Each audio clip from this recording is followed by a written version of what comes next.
On this week's episode, big Ben Sesko edges closer to a move to Manchester United. Should we now doff our caps to Ineos and their summer transfer window? It's revealed Ruben Amorim did indeed offer to resign last year, and there's another round of Cropper's Transfer Corner. All this and much more on Fergie's Gone, a Manchester United podcast.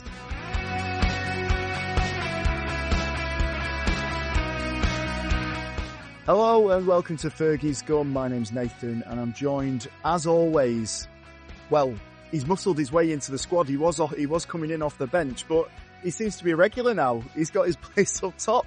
It's Mr. Paul Cropper. I've shoulder barged my way in, what I've done. He's here. Foot on the door, you can't get rid of me now. Exactly. Oh, How you doing, mate? Right. Yeah, just waving at the camera like an 8-year-old. I thought, yes, hello. That's fine. You're waving to the watchers and the viewers and stuff. Watchers.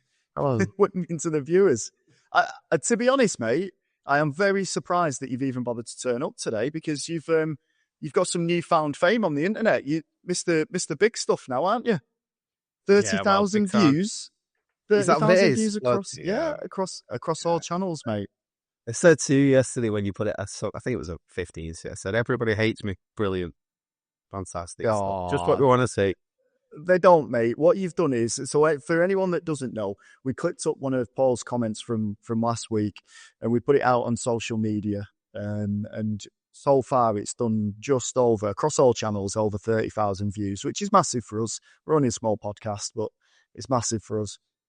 It's sparked a lot of debate. That's what I'll say. There are a few people that are just, you know, you will just get bad comments from people because they're sad little trolls that sit on the internet all day and that's all they've got. Vape and comment on videos and that's it. But a majority of it, because I have been responding back to them as well, a majority of it is just like, you know, asking questions like, you know, who's this guy and why has he got an opinion on it? And then as soon as I mention something back, like, you know, we've been United fans for almost 40 years. You know, we're saying what we see, we're looking at it. Plus, this clip is in isolation. There's a much bigger quote on the podcast. So if you listen to the podcast, you get a more kind of balanced view of it. Ah, okay. Yeah. And as soon as you talk back to them, a majority of them, they start responding in kind, and they're like, "Oh, right, okay, yeah, get it, yeah, really want to see Amorim do well this year. You know, I thought that you guys were against him, and blah blah blah." It's not like that, mate. It's not like that. That's good. That's good. A bit of interaction. Nothing wrong with that, is there? Exactly, and that's the only way that we'll grow. Yeah, the internet can be a bit of a cesspit at times, can't it? But it can also be used for good. So let's keep it that. Let's keep it positive, and everybody be nice. Love always wins, doesn't it? Exactly. I'll tell you who, there will be one segment of the internet that won't be very nice with us right now. And I believe that to be Newcastle United fans, because in the last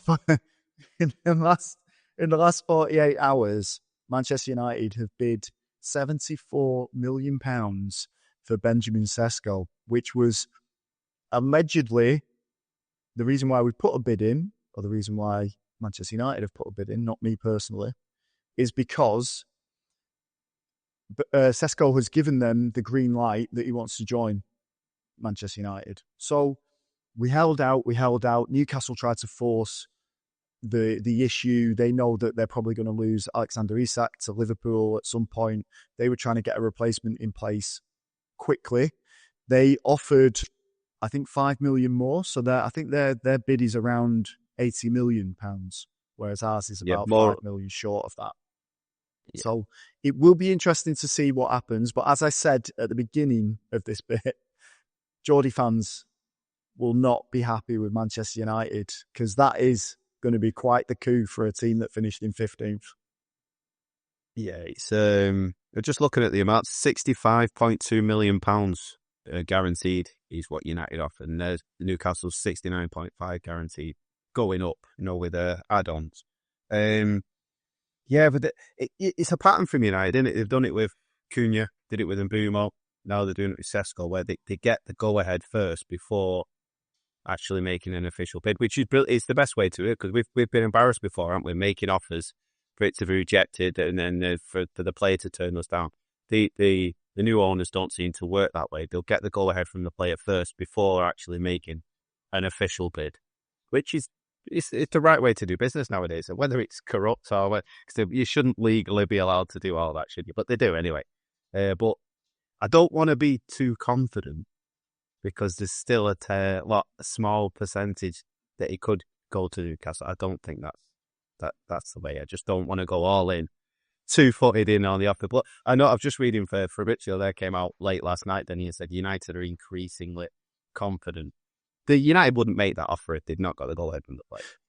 So one thing on that, and like it's a point that I've noticed as well. All these transfer gurus, especially Fabrizio Romano, what they're saying is, and if you look at it very carefully, they're saying Manchester United believe the player wants to join, rather than we've been told that it's that by the player, because that's what Romano, Ornstein,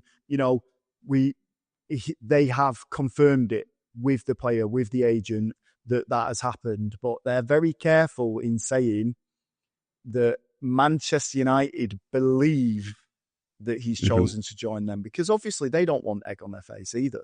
They might not be Manchester United fans, but like us, let's be, as you say, we have to be cautious about this because he hasn't actually joined. He hasn't joined Manchester United yet. Yeah. At the time of recording this, it is lots of people on Twitter, on Instagram, saying it's Sesko day for Manchester It's a done United. deal. Yeah, but it's just you just leave the door ajar just for that little bit. I think it'll probably be done in the next 24 hours. To be honest with you, or it'll be. I think we'll probably get Here We Go. I bet you Fivel has got a massive part in this deal being done so quickly, and the way it's been done as well, with the way he's worked with Red Bull before and his contacts. It must have had a big part in it. And there was the belief last week when we spoke about it where he was the man pushing for this deal to go ahead. What do you think to the price? I think overinflated, acceptable. I think you pay what he's worth, and I think in this market, I think 74 million is probably about right for a striker that's 22, already scored in the Champions League a few times. He does have purple patches, but there's definitely a player there that you would look at and go, he's got a decent body of work. I don't think it's a Højlund style risk. I think it's Christopher Vivell. I always keep saying Christian Vivell. It's not. It's Christopher Vivell. Yeah. Vivell must have seen something in him that he knows that he can nurture, that he knows that at the right club he can be a superstar. And I think with Mbeumo behind him and Cunha behind him and Fernandes, he could be an absolute terror.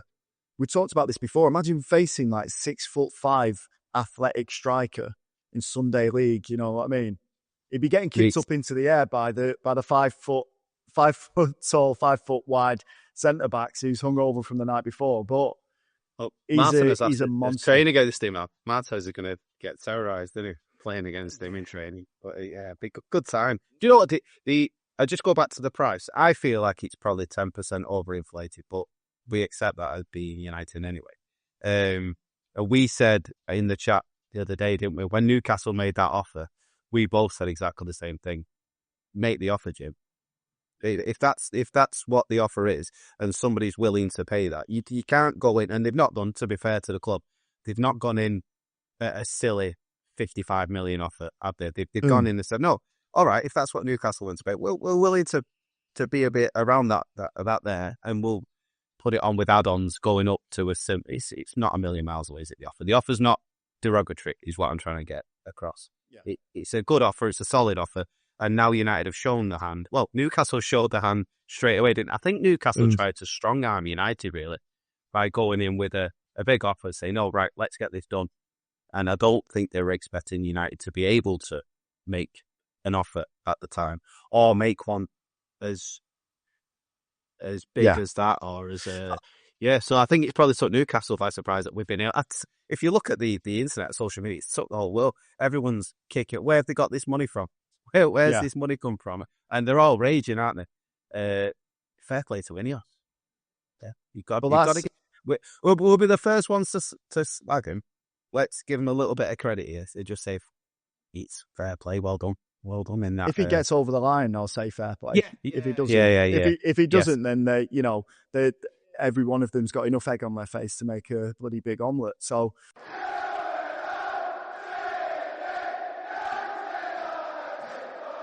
But it's interesting that you touched on the point about the finances, because we've been crying poverty, and I've said this before. Ratcliffe is on record as saying the club would have been out of business by last Christmas if he hadn't have injected some cash into it. You know, all of these austerity moves that he was doing of getting rid of Janice and old Barber in the canteen, getting rid of all of those guys and lowering the salaries and telling them that they had to pay their own way to like the cup finals and things like that. You know, we was expecting this summer to be everything that we was going to do was based around the players that we sold. And we'll get to this later, but we haven't sold a single person, not one. And we still managed to splash, or just about to splash, around 200 million. So what that does give us as well is, if we can get rid of the bomb squad, as we keep calling them, Anthony, Malacia, Sancho, Rashford's out on loan, and Garnacho. If we can get rid of those four for an actual fee, that does leave around, another 100 million or 120, 150. I don't think they'll use that money, Nathan. I'd get used to the fact that if Sesko does come in, that'll be it. No chance. Do you reckon? No chance. Ooh, no I think chance. You're being optimistic. I am being optimistic, but I'm saying now they cannot look at that team and think one striker is going to fix that midfield, because he's playing in the wrong position to do that. They need a midfielder. Looking at what we need and what we get, I think is going to be. I think they'll still be doing this in 6 months, that we need a midfielder. My feeling is they had 200 million to spend. That was with the outgoings, and they're probably making this offer with the hope that the outgoings happen as well. I can't see a world where we spend the 200. Is it 200? It's over 200 million now, isn't it? With the three forwards. I think so. Yeah. I don't see a world where we spend that and then we go and get a midfielder or a goalkeeper. Well, obviously, that's what we all want as United fans. Get it all done. I just don't see a world where they do that. I feel like this bid is coming off the back of, we know where that money's coming in. I think your opinion on that is based on the last 11 years of absolute carelessness by Woodward, by Richard Arnold, by the Glazers controlling all of that stuff, where we knew that we needed more players and they would give us a Michael Owen and an Antonio Valencia, and that was it. So I think those are the things that are maybe shaping your view, but Ineos seem to be doing things differently. They want the new broom to sweep clean, so they want to get rid of all these players. You can't get rid of 5 players out of that squad and then not replace them. We have a gaping hole in midfield. There's definitely going to be more business. I think a lot of the transfer gurus, as we call them, I think they're hinting towards a midfielder as well and hinting towards a goalkeeper. So we need balance. So I'm glad that you've said that you can't see it, but I'm going to be on the optimistic side of things, which is unusual for me, which is very unusual for me. But I'm going to be on the optimistic side, and I'm going to say they're going to spend, if they can get rid of Garnacho, he amounts to something like 80 to 100 million on book value in terms of how the years that they can pay a player over. I think we'll find another.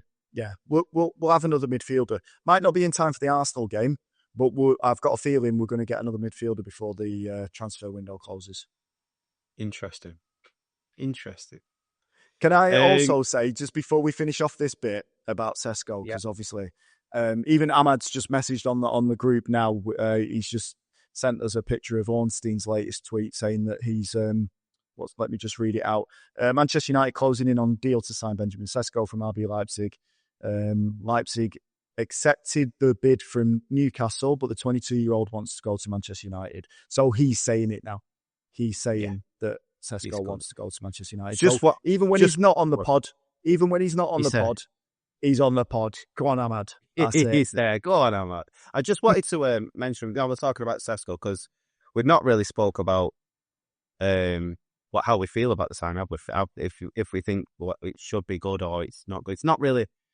It's another potential one because I was kind of leaning towards Watkins last time, weren't we? But when you sign in one of the, as everybody keeps saying, one of the hottest prospect strikers in Europe, you have to be really, really excited about getting him in the team, don't you?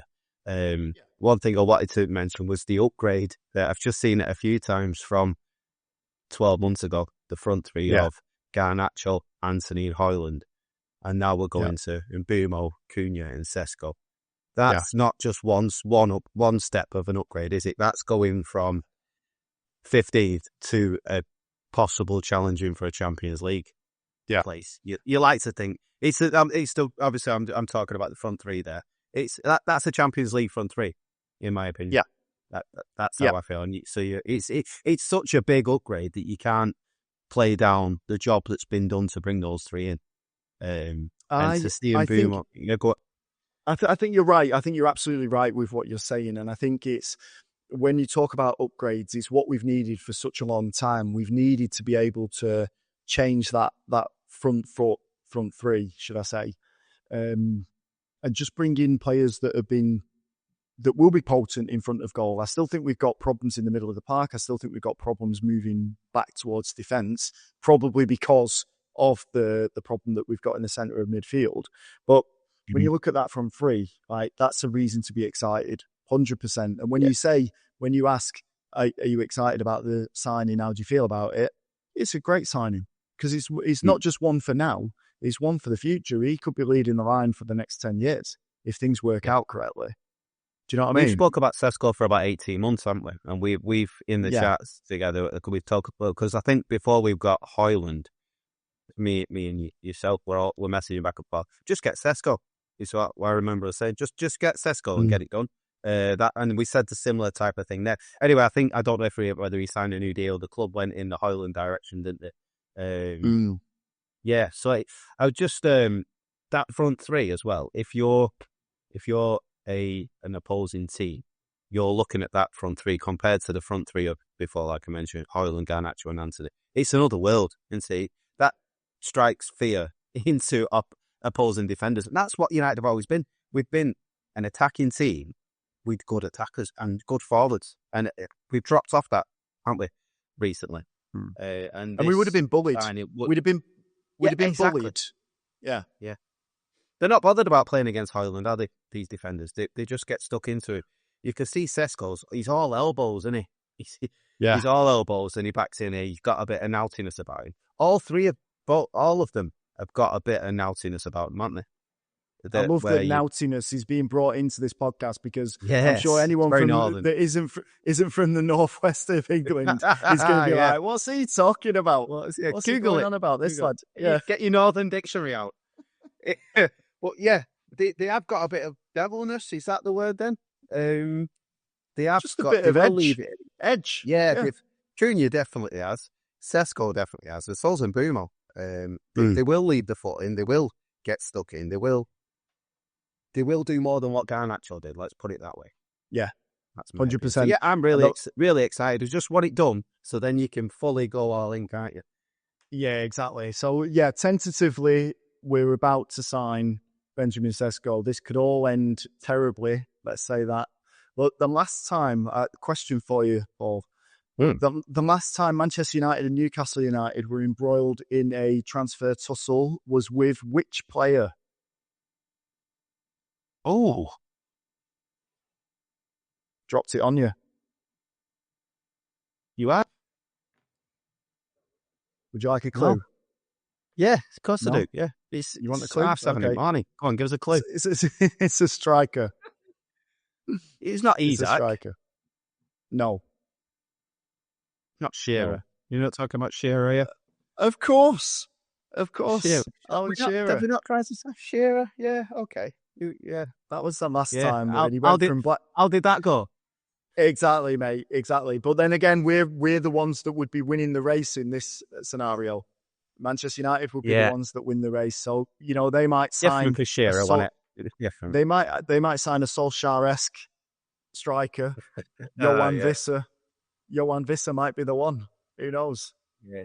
It was But I his think home club next year, but it was, but he went up there and he won nothing. So I don't as mind I that. said in the chat the other day, Nathan, a wise man once said, "Nobody picks Newcastle over Manchester United. Nobody." Very, very true.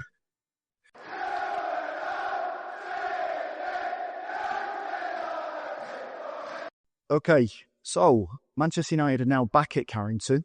They've had their tour of the US. We've won a trophy, which Bruno Fernandes looks like he picked up a handful of dog muck when he was carrying that trophy around. He did not look happy with it at all. But hopefully that's to do with the mentality of, this doesn't mean anything, including like community shields don't mean anything. The real deal is when we get back into the Premier League and see where we can get to then.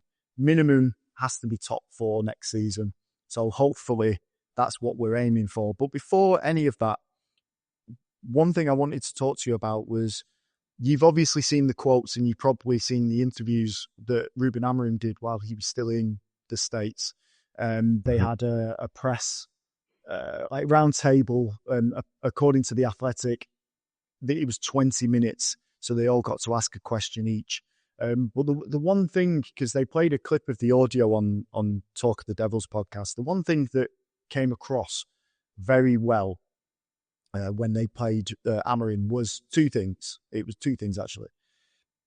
How clear he is with his message and how positive he seemed, and also how laid back and I just got the feeling, and I think even Laurie Whitwell on the podcast said it, and Andy Mitten said it as well. He did seem more laid back and chilled about it. Because you remember last season, he talked about, there was rumours about him going to Jim Ratcliffe and offering his resignation. And apparently they asked him about that. It was true. He did go and do that. He did want to, he basically put it to them and said, am I the right guy for you? Is this the right way that you want to do things? If not, then I'll leave. I'll resign now. And apparently they backed him. And that's why he's got this confidence going into next season. And I don't know, I wanted to get your thoughts on it, whether or not you've seen any of the quotes, and what are you expecting from Amorim going into this new season? Yeah, I've seen all the quotes also about the Baradas as well when he came out. We'll come to the Barada stuff, I promise you. We'll come to the Barada stuff. Yeah. I think that's probably a clever way. He's very impressive, Ruben Amorim, especially when he's talking to the press, when he's talking to Sky Sports. When he's being interviewed, he does come across as very calm, intellectual. I think it was Stephen Alson who was saying how he approached him with a question and could have battered him away and said, go away kind of thing. And he didn't. He gave him time and he gave him a full answer and he explained a few tactical things. Like I said, it's impressive. Every time you hear from him, he continues along that line of being confident and impressive. I think if you've gone to the owners and said, am I the right man? What he's basically saying is, are you going to back me? Isn't it? No matter how bad this gets, are you going to continue to back me? And that's probably what he's saying there. And the club they've said, yes, we are. So, and they are doing in the transfer market at the minute. So he can go in with full backing, fair well knowing that he could lose the first game against Arsenal. He might not do so well in the first 5 games, but they're still going to back him. Whether or not that lasts till Christmas, depending on how you go. But if you've been told you're being backed, why not be confident? Why not come out and say, yeah, we're going to go places, we're going to do this. He's obviously probably seen things on the on the training ground as well that he's a bit more confident with as well. New personnel coming in, the lads that are not welcome at the club as well, not being there, because they all talk about the dressing room and the atmosphere that's in there as well. So that probably helps him, because the club have backed him there as well, haven't they? They could have said, no, you have to include Garnacho, you have to include. And they basically said, no. They've talked about standards. Every time they come out, everybody at the club talks about standards. And you have to set an example. If you're going to talk about standards, you have to say, these are the standards. If you cross the line, if anybody does fall out of line, it's not acceptable, and this is what we're going to do. They spoke about the dress code. It's simple things where it's like you're not going out on a school trip to Manchester Museum, are you? And telling these kids, oh, you can't do this, you've got to have your tie on properly. But that's how people need to be treated. Footballers especially need rules, don't they? This is the rules, and if you fall out of line, this is the punishment you're going to get. And it can feel petty at times. I get that. But that's what you have to do. You have to have rules, and people have to abide by those rules, and you have to have punishment. With that point that you're saying, though, he was very clear, and he actually said this. He said he doesn't treat them like babies. I'll treat you like grown-ups, but if you don't do the things that we expect of you, then I will show you up in front of the whole squad. So Yes. He'll put the video up on the wall, like, is it look at these at this scenario where we conceded. Can anyone tell me where we went wrong? If you can't see those things yourself, and if you're having a conversation with him, this is what he was. I'm paraphrasing here, but he was saying, like, if you can't address your own problems, then and don't do anything about it, I'll show it to the rest of the team, and then you'll be in front of the rest of the team because you'll be the one that isn't following the instructions, that doesn't know what they're supposed to be doing. And I don't think it'll just be based on the training ground. I think that's going to be everything, like all of their interactions with fans, whenever they're representing the club and they're on like away games and things like that. I think it's everything. And I think those standards might have slipped, and we can look at the 5 players that aren't welcome back in the team anymore, and you look at them and you go, okay, those 5, that's it. Those are the ones that weren't doing it. He's being held accountable for your actions, isn't it? And I did see the clip of Rio Ferdinand saying how he loved it, how calling people out in the meetings. Is this acceptable? Is this what you see here acceptable as a Manchester United player? It's different if you pull a lad to the side and say, that's not good enough, that we need you to do this. He's probably done that 2 or 3 times. And then he's all of a sudden gone, that's not working, they're not listening. Whether it's if you called out in front of a squad of 30 men, and they can see that you imagine Bruno running like a dog all day, all game, and then he turns around. I'll use Marcus Rashford as an example, and then they put it on the screen, and Rashford's dallying. That then gives you ammunition to say, what are you doing? And then leave it on the players, don't you? It's not always the manager has to do it. Some of the players have to do it and say, no, that's not good enough. If I'm running like that, you should be running like that. And it's a very clever way of doing it. But that's you expect that, don't you? We all expect that, but it's obviously not been happening. Exactly. For them to come out and say this is what we're doing, you weren't doing that before, then were you not? So it's good things, but you kind of like, well, we kind of expect that. I'll be honest with you. The whole point of this, and the whole point of the US tour, was to try and bring the group together. And he also said that the team needs to be more emotional, which I kind of get. I understand what he's trying to say. I'm fairly certain he doesn't mean just break down and cry every time we concede a goal. But I think it's more like, they need to be emotional together. And as much as it kind of annoys us when we see, like, Ahmad's favourite player, Diogo Dalot, cheering whenever he's cleared it, or like, he's got a toe in right at the last minute for a tackle, and he's clapping and he's cheering, and I know it kind of annoys us, but I think that's what he means. Every single moment on that pitch needs to be celebrated and fought for, and like, you are with your 10 other teammates and you're doing this for everyone else, and there should be an emotional attachment around it, rather than just going through the motions and just being like, can't be bothered. And we saw that with Rashford. And it's difficult. You see it with Sancho all the time, and you haven't got time for passengers. So it's a weird one. It's more of a passion is what it means than emotional, isn't it? What we want to see is passion from the players. And this is, I think we speak to United fans all the time, and what we said back end of last year was, all right, we're going to get big. What we want to see is passion. We kept saying throw the kids in because they'll be passionate about the game. Love for the game. We want to see you actually wanting to try and win. I think the ones that we keep talking about, that passion had gone. The fire had burned, gone out, and you bring in, you could see it with Cunha against Everton. The passion to to close down the ball, to win the ball. Give me my ball Yeah. back. We want the ball. And Mbeumo has it. Ahmad has it in abundance. Bruno has it. Cunha has it. Hopefully, Yeah. Sesko, if that gets over the line, he has it. I think passion is more what we need. Passion of the game. We need to love the game. We need to be emotional about the game. We need to be on the front foot. And that you, like I keep saying, you expect footballers to all have this inbuilt passion because us as fans, we all have it for our club. They're not all like that. And we've seen that in the past with rich footballers who've already made it, who've been paid an absolute fortune. It seems to dwindle the light in them for the game. Whether the game just bullies them into submission and they're like, I just can't do this anymore. They're exhausted with it. But I think that's more of a personality thing. And that's with the players we've brought in, especially Cunha and Mbeumo. They've got that in high amounts, haven't they? That passion for the game and to win. That's what we've been missing for years. The worry is that Manchester United kills that passion in them, as it has done with a lot of players over the last 10 and years a lot or of fans. so. Yeah, exactly. But it is more of a positive to look at things in looking at the squad as a whole and seeing, even if it's just words right now, talking about the togetherness, talking about how they're going to approach the season, talking about playing for each other. There's no time for stragglers, as Luke Shaw said.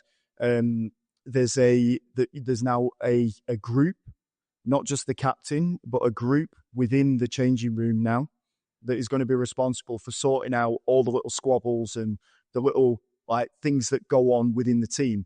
Because you mentioned it before, which was a very good point. Amorim can't control everything. You have to leave it to the players sometimes to sort things out. So it's like back in the day, in the 80s and 90s, someone wasn't pulling their weight on the pitch, they get clocked. That was how it worked out in the changing rooms, and it kept everyone in check. So what one thing I did want to ask you though, do you think anyone's missing, or do you think there's a person that's in that team, that little group of 5 players that are responsible for keeping the standards high and the communication high within the squad? Harry Maguire, Bruno Fernandes, Diogo Dalot, Martinez, I think, was one of the others, and Mazraoui. I think that was the 5 players that are responsible for it. Anyone that shouldn't be in there that gives you a bit of an ick? Yeah, you know what I'm going to say, but he's very popular with the players, isn't it? Diogo Dalot. He does seem very popular with the squad. You know what? When people talk about him, they always talk about him in glowing terms. I think he's just... Anyway, yeah, I would say... I've always said, and I'll maintain this, I think Dalot is the perfect squad player. I don't think he should be starting every game, but he's rarely injured, and he will always give you a 7 out of 10 game. Pretty much. Right. I've seen a few threes out of him, Nathan, so you say that, but... I'd say we'll do averages. We'll say that 3 might have dragged him down to a 6, but you're going to get above a 5 with him each game. He's gonna try at least. And when you talk about passion and emotion, he could be. He does it. Yes, he does it. I'll give you that. Yeah, when Jose, because I've never been like him, I've never been the biggest fan of his ability. Never about his passionate and the way he is and the way he is with fans. Nothing. I think he's got the right will. I think it's willing. Yeah. I think he's willing to be. That's what I love about what I like about him. When Jose Mourinho spoke about him as well, he always spoke about him very, very highly in glowing terms as well. So that's obviously he knows more than I do. But you talk about them 5 there that you talk about. Yeah, you can see they sound like the more experienced ones, the popular ones.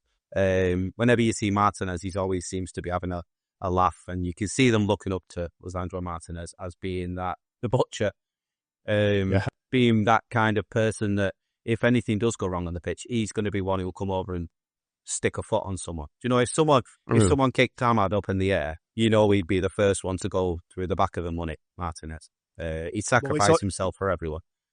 You also get Mason Mount as doing that as well. He often does get a yellow card, and when you saw Bruno against Everton, when he just lost his mind and tried to kick and die over.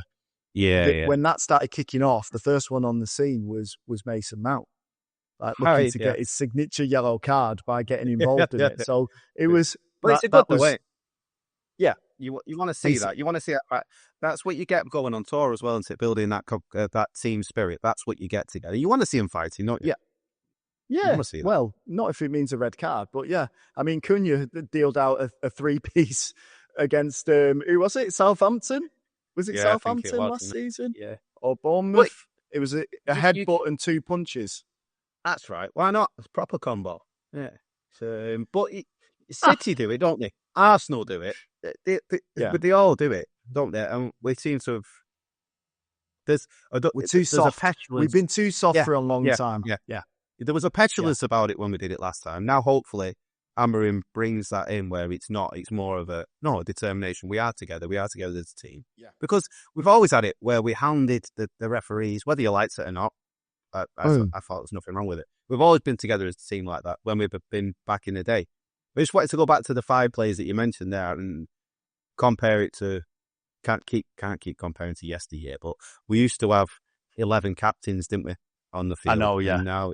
And now you're talking about a different group of players. But you go with what you've got, and he's probably looked at the popular ones, the more experienced ones, the ones that have played at the top level, Champions League football, because some of this squad haven't, have they? They're looking to them to show them the way. So, with that in mind, then, are you surprised that Casemiro's not part of that squad? Yes, I am actually. Yeah. Now you mention it, I didn't even realise. Yes, I am. Whether he's, you can't see him being looked upon as not being an influential member of the squad, can you? Because he must be. He's got the most trophies out of everyone, hasn't he? Yeah. But he's obviously had a look and thought, these are the 5 that we trust in. These are the 5 that if there are issues in there. And like the support, you need it. You need the squad to look after the squad. Let the manager get on with coaching and managing. You do need senior players in there that will tell, no, you're not pulling your weight. You're not doing this. You're not doing that. You need honesty. Whether you like it or not. Of course. The world isn't like that. You don't go and work in a factory and your manager's man. You know, the guy will tell you next to you, you need to do that. You need to do that. That's the way the world works. Deal with it.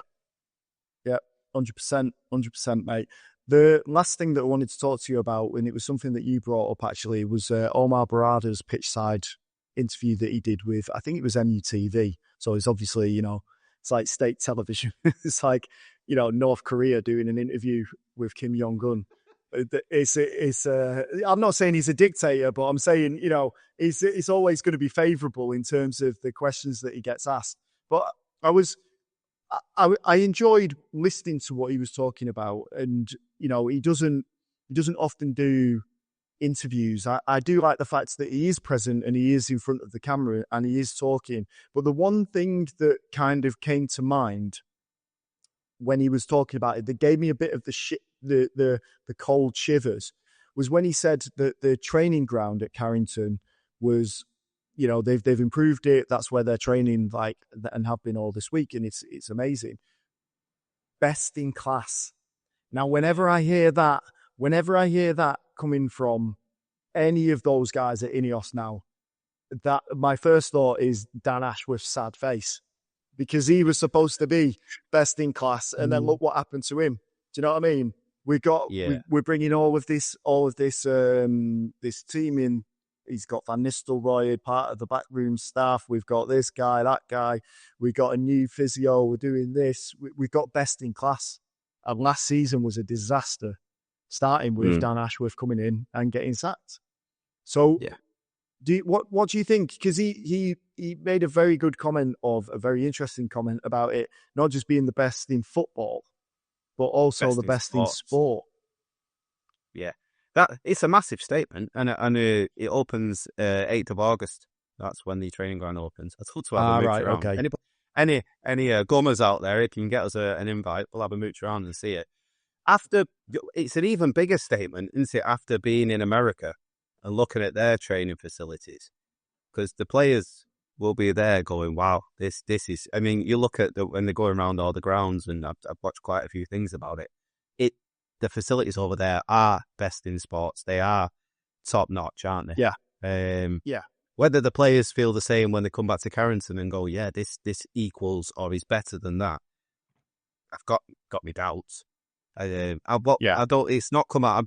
I'm presuming on Friday when it opens, there'll be more information about how much they spent, what they've actually done, what facilities are in there. But that's a it good took 6 point, months. Actually, that's a 6 It took months, 6 months, but that's a good point actually, because I can foresee Friday, if the planets align, it will be Sesko introduced on Friday, along having had his medical done and being toured around the new facility. It's a 2-for-1. They get to show off how great it is, and they get to show off a new signing. So that could be the perfect. I'll tell you, would be honest. Send Cristiano Ronaldo back in and see if they fix that tile we were whinging about in sauna. Send him in with a clipboard, Cristiano. Just tell us what you really think. It'd be interesting to know, wouldn't it, whether it is best in class. But I'm sure we'll get this spiel of this is what we've done. Hopefully, I'll be interested. I love that kind of stuff, to me, with facilities and stuff. Let's see. We can't comment, can we, really, until then? The Barada thing, going back to his interview, I loved it, to be fair. I like the fact that he comes out. We never had the Glazers come out doing anything, did we? We had Ed Woodward pop his turtle head out from somewhere, didn't we? Now and then, but it was always garbage that he'd come out with. But yeah, he's come out. He's spoke well a few times. He speaks about the right things. You can tell he knows football, which is a big thing. Whenever he talks, he knows what he's talking about. He's not just winging it like the rest of the other lot were. I've got a few notes where he talks about the mood in the camp, cultural change. He talked about Wilcox as well. Talked about how they're always having discussions, because he's obviously over in America. Wilcox has stayed back in Manchester, I believe, to work on the transfers. He was cautiously optimistic, I think was words that he used, which is probably the right thing to be at the minute, especially as United fans, because we do get carried away. But it is the right thing to be. Raising standards and being disciplined was another bullet point I put down, something that he said. And the main one, he put, nobody falls out of line. That I loved it. I love that. The fact he's come out and he's saying that kind of thing.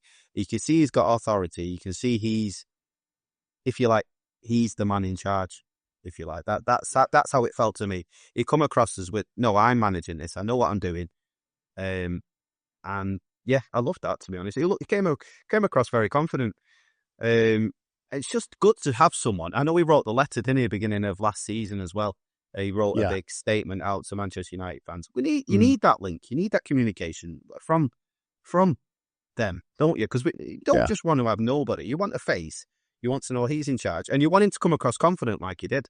I was quite impressed with him, to be fair. On the flip side of that, and again, to add balance to all of this, is that Omar Barada did not involve any of the fan groups when it came to putting the prices up or moving everyone out of, I think, the South Stand. When they're talking about shifting people on that had long held season tickets in certain places, and they want to change it around, and they want to put more corporate seats in place at Old Trafford, not even at the new stadium that they're considering building, which we haven't heard about for a long time. Put that into perspective. There is news on that. Is there?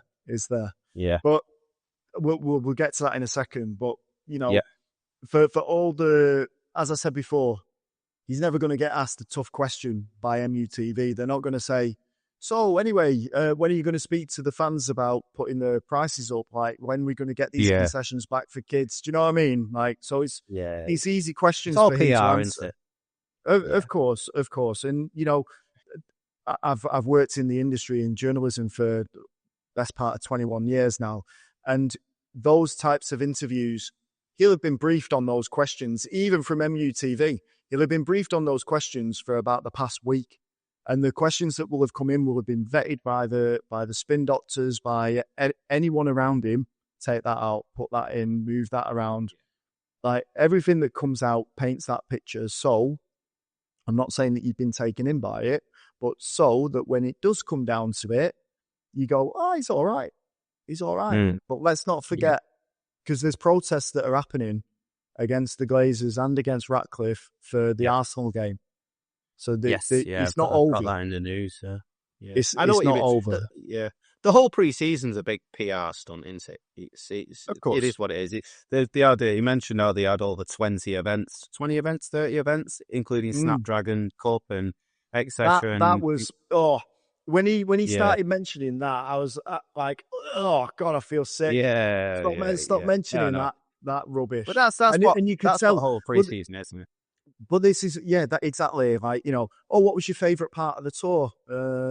When we did our 20 corporate events, 30 and events, it's like, it's like when we did all of these events, it's like, mate, come on now. And you could see, like, right at the end of it, he was like, I also liked the lights at the Niagara Falls. Like, come on.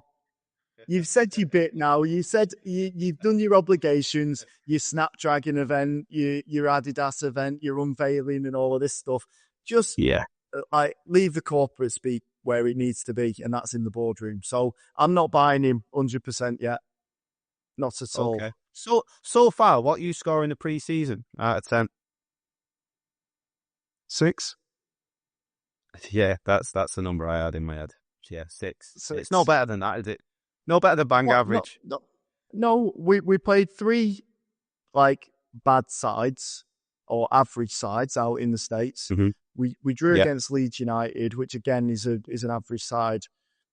I'm not saying that this is on Amorim and that we should be hammering every team that we play.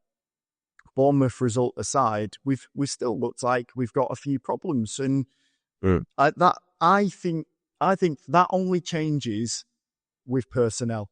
I think this squad is only capable of doing so much. I think Amorim knows that. I think he's trying to do the best that he can with what he has. I think if they back him correctly, this is why I believe that we will sign another midfielder or a midfielder. I believe if they back him with what he needs and what he wants, then we're on to a winner next season. I think he'll do much, much better. But the pre-season in itself, it's been nice to watch the games, but it's no better than last season.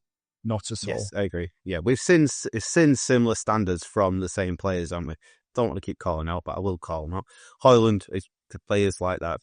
Ugarte as well. You've seen he's at that standard where he finished the season, isn't it? But goals change games, Nathan, don't they? And that's what we thought. So let's go with that. Goals change games, and we've just bought 60 goals. Winner.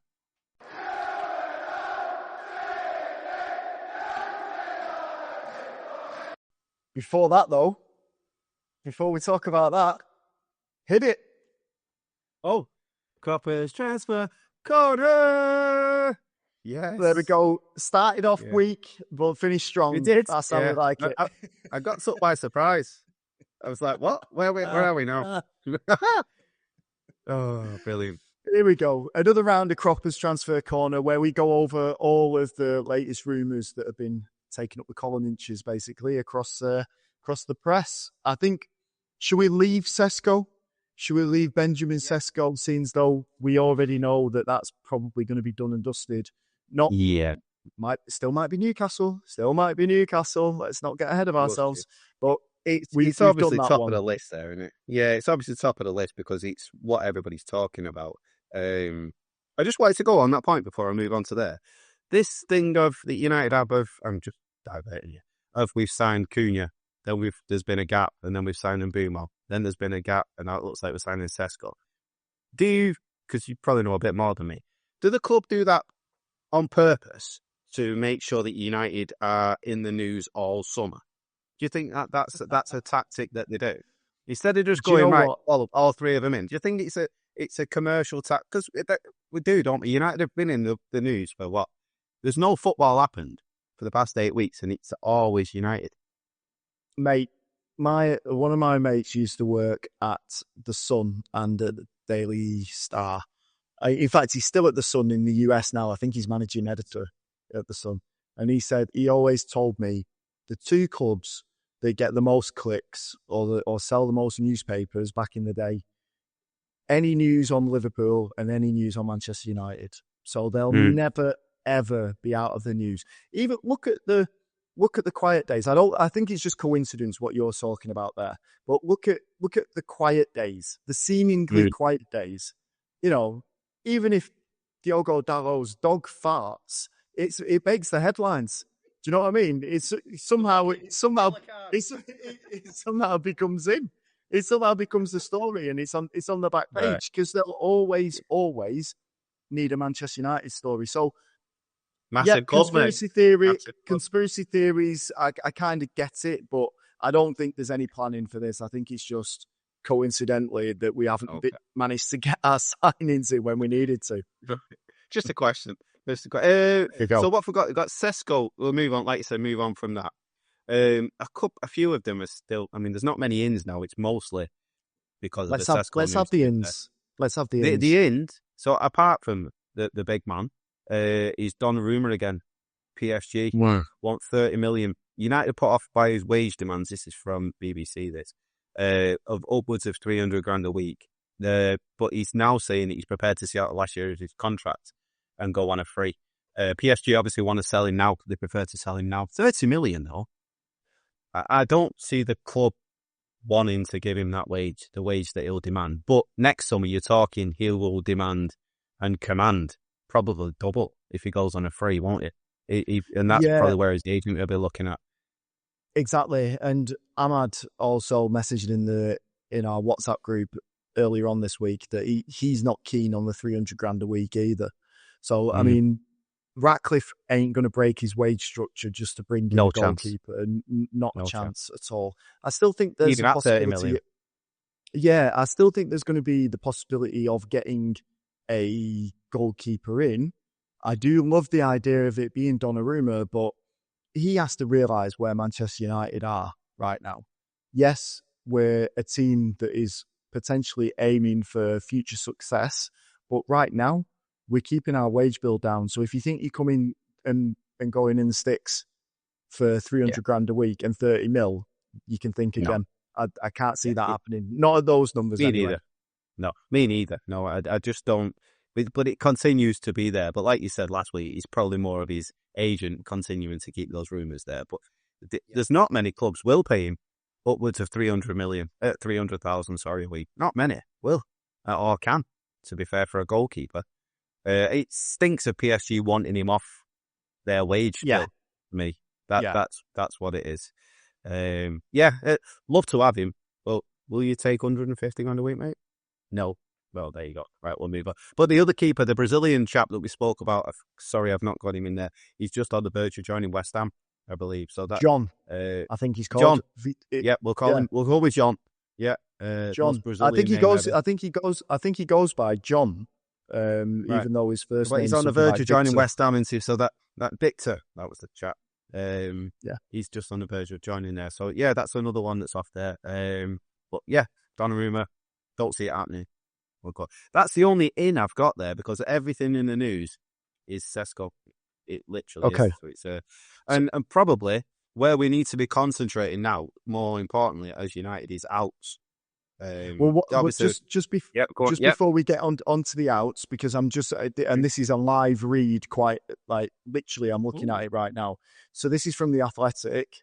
Apparently, Matthias Cunha, the deal, the signing went into the 2024-2025 season for accounting purposes.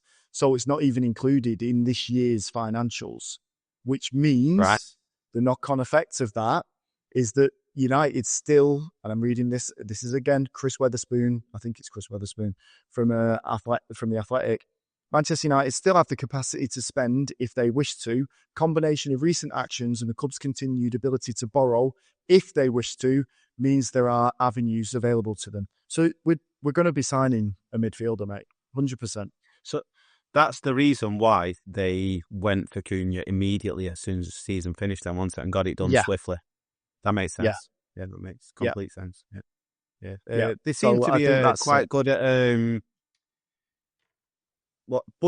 fudging numbers and years and annual statements and stuff like that. They say, but City have done it for years, so why not? I think in a court of law they kind of they call it cooking the books. But yeah, I think that's exactly what they're doing. But these are the things that you have to be clever with, Of because course, yeah. we're going to Of talk about outgoings in a second. But course. when you look at how much money Liverpool are getting for players that have played for like 2 minutes, Chelsea are getting rid of loads of players that have come through the academy, and they're getting big bucks for them. Manchester Yeah. United haven't sold a single player yet this season. No. So Oh, we're with not. regards to We're not the best. outgoings, then what have you got on there? Sorry, I was just going to say we're not the best at selling players, are we? And this is proof of the pudding. Exactly. The stories we've got going around in the media are Hoyland is a club prepared to accept offers for 30 million around that region for the player. We informed this team that if an offer comes in of that amount, they would expect the player to listen to the offering club's offer of a contract. So apparently Hoyland's team are not happy with the way he's been treated this summer, whether the club are trying to offer his services around or not. That's the reports that I'm seeing. 30 million? Maybe a loan option to go and cover Sesko, I think would probably suit all parties. But from what I'm reading in the media, it looks like the club are quite happy to let him go for 30 million. Not And I the think direction I go. What do you think of that? I think that 30 million is also it's at a loss, obviously, because I think the initial outlay for him was just something like 75 million all in. I think That's all in into. I don't think they paid that up front, did they? That wasn't. No, absolutely not. In fact, we're probably still making payments on it now. But yeah. I don't think. I feel sorry for Hoyland. I feel sorry for the way that things have worked out for him, and even during that scrum where he was talking to the press after the Bournemouth game, I think it was, when he scored, he was saying, I came to the club. I'm still young. We had Anthony Martial. He was injured. I had to do a lot of this on my own. I'm still learning. And, he's given a good account of himself. But ultimately, Manchester United don't have the time to wait for him to develop into the top striker. And it was said even before Ratcliffe got his feet under the table in the boardroom. He was already saying that these players now, they won't get 2, 3, 4 seasons to try and prove themselves. If it's not worked out in 18 months, then that's it. They will be moved on, and they will do what they can to move them on, because there's no time for people just sucking up a salary and hoping that they're going to get it later on. So I do have sympathy for Hoyland, and it's an awful situation for him. I do think he goes to Italy, back to Italy probably. AC Milan have been rumoured to be in for him. RB Leipzig inquired about him during the Benjamin Sesko talks, but he didn't want to go there. So for me, what I would love is, I don't think he comes back to Manchester United. I think he goes to AC Milan and he becomes like an absolutely prolific demon playing for AC. I'd love to see that for him, because I don't think he's a bad person. I don't think he's a bad character. I think he came to United when we was in an absolute state, and we still are, but we just can't afford to take him along for the ride. We can't have him leading the line.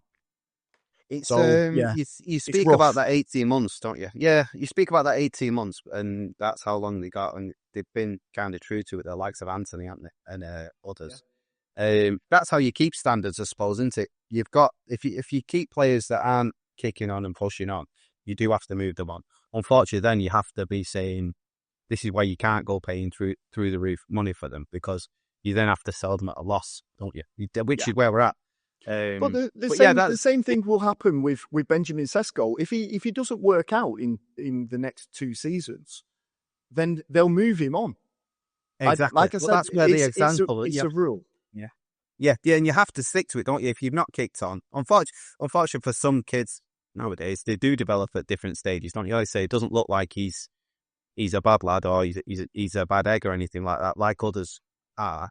It looks like what he needs is someone to teach him more, doesn't it? It looks like he's crying out for an experienced person to show him more of the game. But like yourself, actually, we haven't got that time.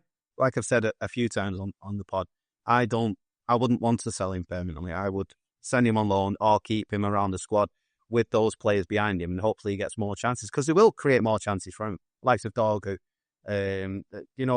crossing the ball, Ahmad, and then you've got Now, Cunha and Bumo behind him as well. So it's I must explain my guffaw, my laughing there is because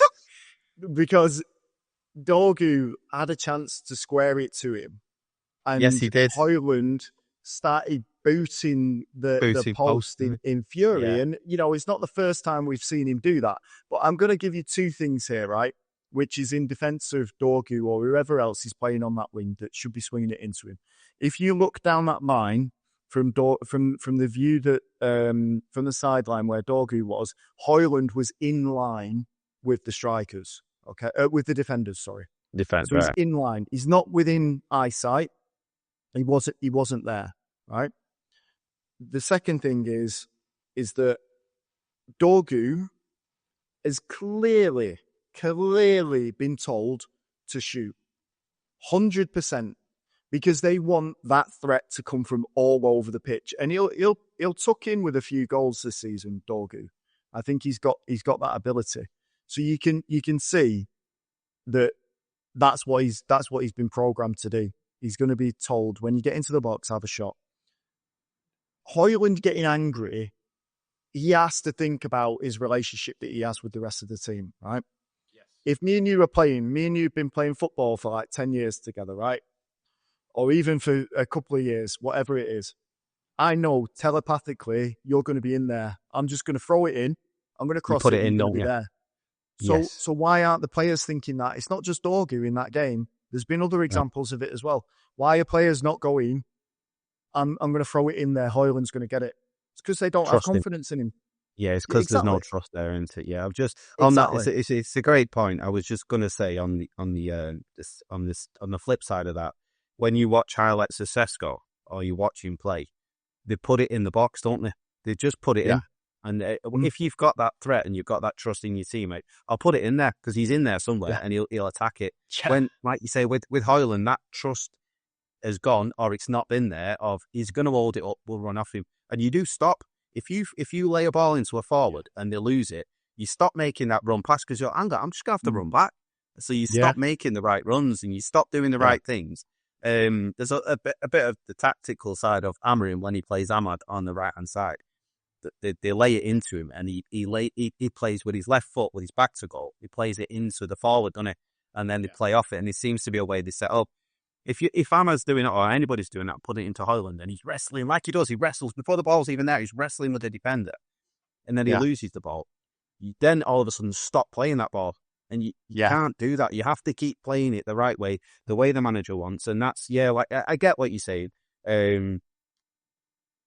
That trust needs to be built up there. But that's when you take him out of the team. You've got Sesko there as your main one, or whoever's the main one. Give him a little bit. Watch the game. Play, watch it from the sideline for a bit. Then come on for the last 10 minutes. See if you get a goal. Confidence builds from there. I'm just not... I don't know what it is about him. I just don't want to cut ties completely with Højlund, because I do see that there's a player in there.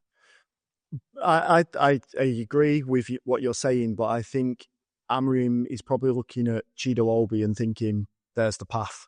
Right there, those two will work. Joshua Zirkzee can offer a little bit more in terms of the rotation of the tens. He's not an out-and-out striker, but in terms of offering more in that rotation with Cunha, with Mbumo, with Fernandes. So and then if you play Zirkzee in there as well, you've got like a rotation of tens taking up different positions and causing problems all around that team. So out of the two, between Joshua Zirkzee and Rasmus Højlund, Højlund is the most obvious choice to leave because he's one-dimensional. He's a striker, and that's it. So, yeah. Well, you're going into the season then, though. If you do sell Højlund, as if the Sesko, to keep saying if it happens, the Sesko and Zirkzee as being your only strikers. Are we including Chido Obi? Because I believe he'll be playing with 100%. He's not in and around. Okay. He's 100% because if you remember back when United first signed him, one of the reasons why he left Arsenal and didn't sign a contract with them was because he'd been given a path to the first team. So they'd mapped out how he's going to do it. It's like any job. You know, when you go for a job, you go for a corporate job, for example. Like, if you go in there and it's like, you know, you're just doing this job, and there's plenty of jobs that I've worked in where it's like that. But there's others as well that I've been into where it's like, this is your career path.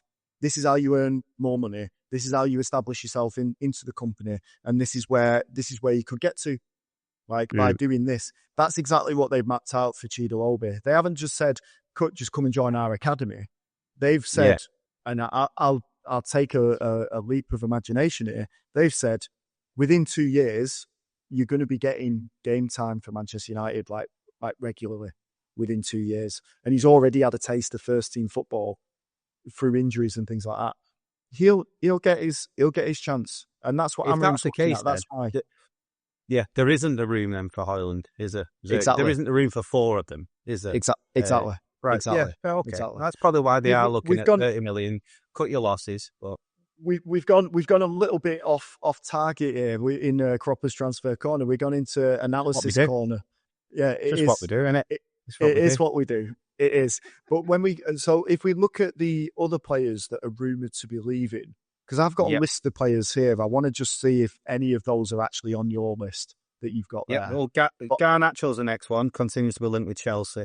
Been zero movement on it, but it continues to be in the news. I saw his brother posting again. Get in the bin, mate. Just ignore it, mate. Just ignore it. He's gone. I expect... Just be the one thing that I'll say about the Garnacho thing is everything that he's doing now that's riling everyone up. He's been doing that since he's been at the club. Otherwise, they wouldn't have wanted to get rid of him and cut their losses with him. Yeah. So go and have a nice career at Chelsea. Enjoy yourself. Take your brother with you and have a lovely time there. Don't be our problem anymore. I expect that to go to deadline day. I'll be honest with you. I think that's a deadline day move. I wouldn't be surprised if it goes as a loan move as well with an option to buy. That's my opinion. That's what I can see happening. I can see him just being stuck at home. Don't care, particular. Less said about Garnacho, I suppose, the better. Next one is Anthony has apparently rejected a move to Al Nassr in Saudi with an offer of 40 million plus. Also rejected 3 Turkish clubs because he obviously wants the Betis move. And I'm not sure how I feel about that. Betis keep buying other players. Yeah, they do. Just keep buying instead of making Anthony the priority, which you think they would do. They're gone and buying another, 6 or 7 players they bought. So is he your priority? Yeah. Or is he not? It's like he's clearly not. Yeah, exactly. Yeah. It's like they think, we can get him on loan again. That can't be the way the club work. Surely the club are saying, no, if we're accepting these offers, like we want you to have a listen to what they've got to say. If he doesn't want to move, like I said, there's a lot of power in the players' hands now, isn't there? But surely he's getting the impression that, hang on a minute, I thought you were buying me. Surely that's the way he's looking at it now. Because they keep saying, we want you, but you've bought all these other lads and spent all your money. Maybe have a word with your agent, pal. But this week, 40 million, 40 million this plus. Week they bought someone. They bought a lad, a Colombian lad from the Mexican league. So it's like, what? And I think, as you said before, they spent about 100 mil on new players. Yeah. So you can't come to United and say, well, we've got no money left. We want him on loan. No, get out. That's what you'd be saying. But that's probably where he's looking at, Anthony. We said about 40 million. It's an acceptable offer. I think so, but I just don't think Betis have that money. I just don't think they've got it to spend on him. I think, as you say, they're probably waiting for a loan deal. But weirdly enough, there was a rumor that was doing the rounds in the media last week, saying that out of all the players from the bomb squad that have been, they've been told that they've got no future at the club, Anthony was the one amongst the players that they thought could still come in and do a job. So they're talking about him coming back into the squad again, and it's a World Cup year, so it's not like he can just come in and just whinge and not try. He's got to put himself in a place where he gets selected by Ancelotti for the Brazilian national team. I don't think he's that kind of guy, Anthony. I don't think he's the kind of lad to not try if he doesn't get exactly. I think he would come in and still try his heart out. Yeah, I don't think he's got that in him, to be honest with you. A lot of Brazilians don't have that in him.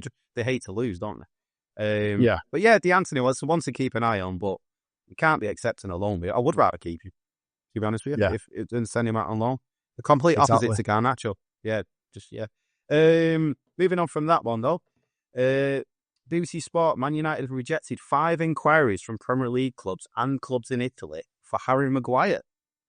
Club expected to maybe offer a new contract to Harry Maguire. It doesn't say what clubs they are, but if they're rejecting inquiries, it obviously means he's a big part of the squad. Part of 5, I believe. Did you say earlier? He's part of the senior squad. I was trying to, when I read that, I was trying to think how I felt. If Maguire left, would I be overly bothered? Not particularly.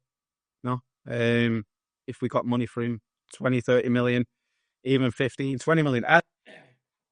I don't think he's a starter, Harry Maguire. You have to give him loads of credit for how he reacted and how he performed back end of last season. A lot of credit, to be honest with you. And I think that's probably where the manager's probably a fan of him, isn't it? Having him around and being the senior man in the squad and the way, like you say, the way he performed.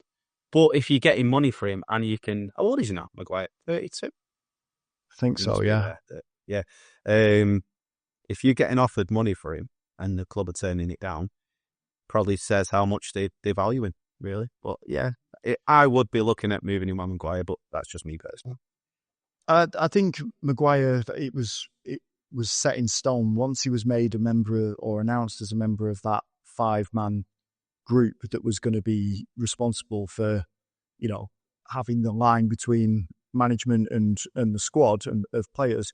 I think it was obvious that he was going to stay. You can't make someone an ambassador within the dressing room and then say, yeah, you're off. So I don't mind. And it was nice, actually. I think it was the Bournemouth game. He got like an unbelievable reception from the crowd. Like, can you imagine they were, calling for his head a couple of years ago, not just the US fans, but like United fans in general. And to have that turnaround where they're chanting your name, like in America, where, that sport isn't even their number one sport.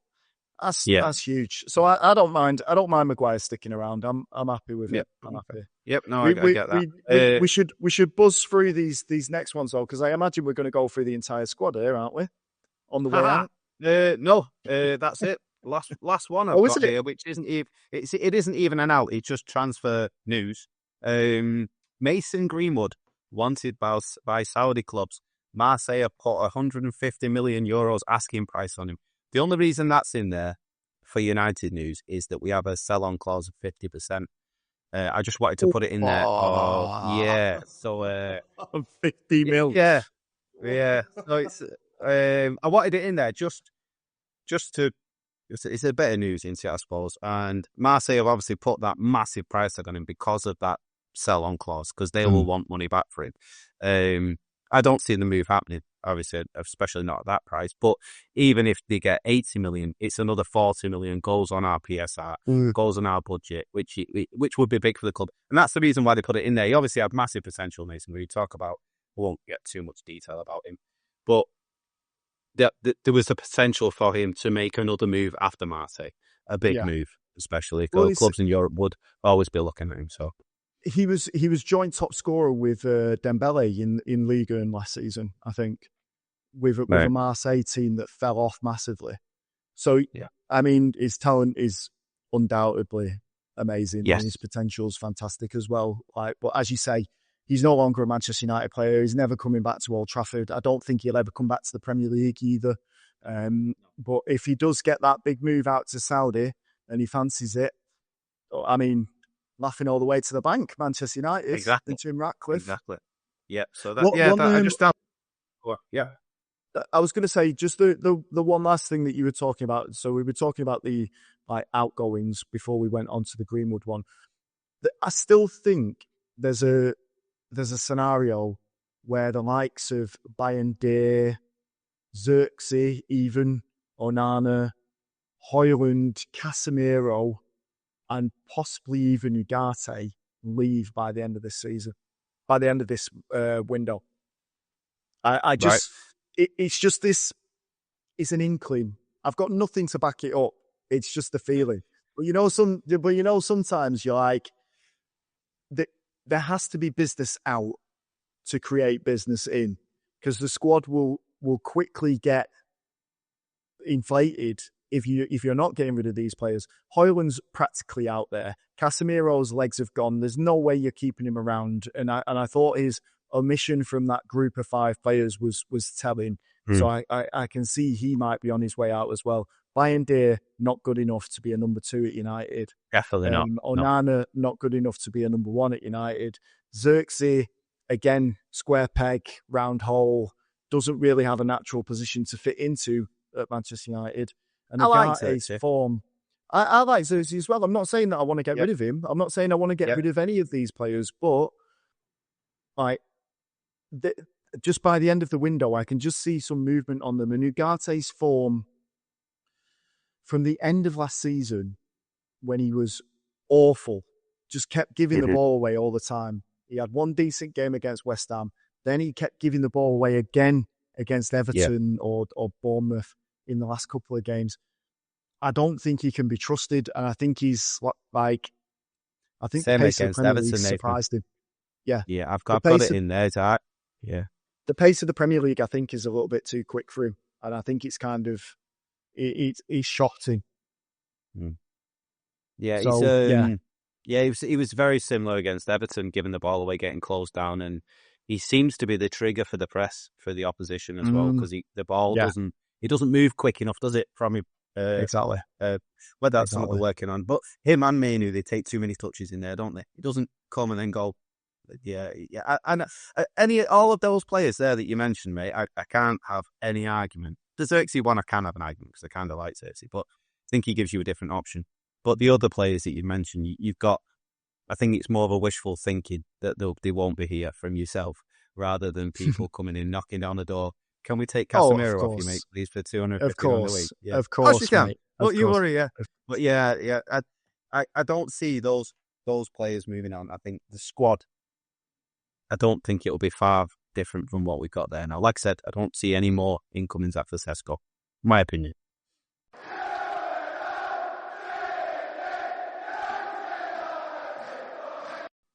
Right then, we've reached the end of another podcast episode. But first, got some breaking news for you, mate.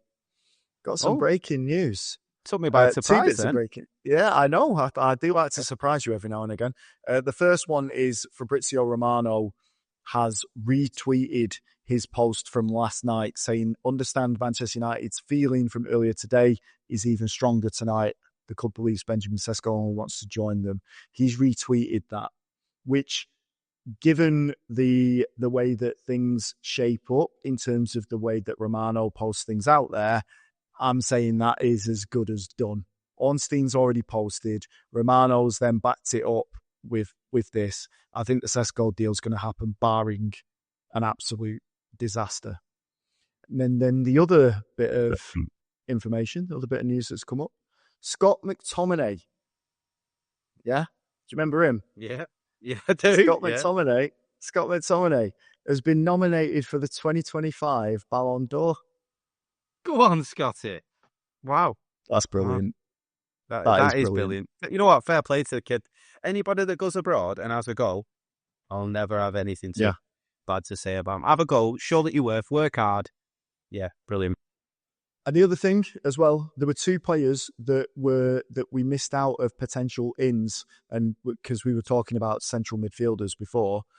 2 of them we've talked about before. Carlos Baleba, again, he's being linked because he has that link with Lenny Yoro because they both used to play at Lille together, right? I think. Right. So and he's at Brighton now. But if we have money to pay for him, then I think he could be one that we go for. There's also Hjulmand from Sporting, who obviously Amorim was the coach of. Very decent player, very tidy. Can't argue with that. And then the one that came up overnight was Lucien Agume. Have you heard of him? He plays for Sevilla. Oh, okay. He plays for Sevilla. Oh. And apparently, they were saying what is he? He's 23. I think he played for Inter as well. I think he was on Inter's books, but he's now at Sevilla. He has a release clause, I think, for something like 18 million quid. And he's exactly the type of defensive midfielder that we'd need in the team. So we could have some options, some cheap options, some expensive options. I shall look into him, mate. If you're saying bring in someone, give Kone a go. Yeah, Kone a go. No, give him a go. He might just, as I said, take off. As I said before about Højlund, we can't afford to wait for that. We need instant. So we need someone good. We need Hjulmand with Kone. It can't just be Lucien Jefferson Agume. I shall look into him. Have a look, mate. If you do want to see Paul's beautiful face, then I suggest that you subscribe to our YouTube channel, Fergie's Gum Pod, and also on Instagram and TikTok, Fergie's Gum. It's either Fergie's Gum or Fergie's Gum Podcast. I need to write this down. But if you search Fergie's Gum, it's unlikely that you'll find someone else that's taking that name. So if you have a look for that, a good name, you'll see exactly, and you'll see Cropper on there. You'll see me on there. You'll see Ahmad on there, because we want to continue this push online, which is great. And also sign up for the newsletter that we have on Substack, which is Fergie's Gum Podcast, where we do newsletter every week, which is also very nice. There we go then. Thanks for listening. Another podcast episode done. We will speak to you again next week.